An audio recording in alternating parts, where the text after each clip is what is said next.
एक व्यक्ति था, उसके गुरु एक सन्यासी थे। वो व्यक्ति दुनियादारी से ऊब सा गया था। वो अपने गुरु की तरह ही दुनियादारी छोड़कर सन्यासी बना चाहता था। उसने अपने परिवार को ये बात बताई तो सभी ने मना कर दिया, ये कहते हुए कि हम सब आपसे बहुत प्यार करते हैं। फिर उसने अपने गुरु को ये बात बताई, परंतु साथ ही कहा कि उनका घर परिवार, बच्चे और पत्नी उसे संन्यास लेने नहीं दे रहे हैं क्योंकि वह मुझसे बेहद प्यार करते हैं। गुरु ने कहा, ये किसी सूरत में प्यार नहीं है। गुरु ने उसे बहुत समझाया पर वो व्यक्ति नहीं मान रहा था। फिर गुरु ने कहा, अच्छा ठीक है। गुरुजी उस व्यक्ति को मठ में ले गए।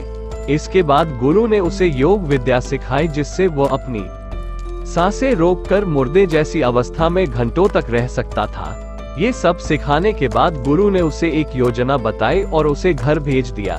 दूसरे दिन वह व्यक्ति अपने घर पर मुर्दा पाया गया। परिवार के सारे लोग इकट्ठे हो गए। सभी रो रहे थे, विलाप कर रहे थे। वही उसकी पत्नी सबसे ज्यादा दुखी हो रही थी। पूरे घर में कोहराम मच गया था। सभी की आंखें नम थी। वो व्यक्ति मुर्दा अवस्था में था, मगर योग अभ्यास से आसपास के माहौल को महसूस कर सकता था और सुन सकता था। उसे बड़ा सुकून मिला कि उसका परिवार उसे कितना प्यार करते हैं। अंततः उसने संन्यास का इरादा त्यागने का फैसला कर लिया। कुछ ही देर बाद उस व्यक्ति के गुरु वहां पहुंचे। गुरु ने सभी को शांत किया और अपने शिष्य के पड़े शव को देखा। कुछ देर शव को देखने के बाद उसके परिवार वालों को कहा, इस शव में जान फूंका जा सकता है। इस व्यक्ति को मैं अपनी विद्या से जिंदा कर सकता हूँ। ये बात सुनकर घर के सभी लोग बहुत खुश हो गए। सभी को एक उम्मीद की किरण नजर आ रही थी।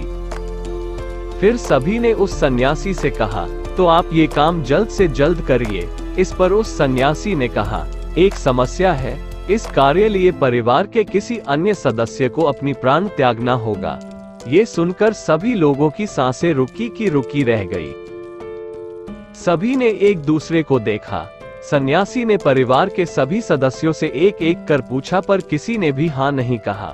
सभी ने अपनी जान की जरूरत बताई और अपनी जिम्मेदारी भी। सन्यासी ने फिर उस व्यक्ति के पत्नी से कहा, अगर यह नहीं रहे तो तुम कैसे जियोगी? उसकी पत्नी ने तुरंत जवाब दिया, मैं इनके बगैर भी जी लूंगी। गुरु ने उस व्यक्ति के बच्चों से भी यही सवाल किया।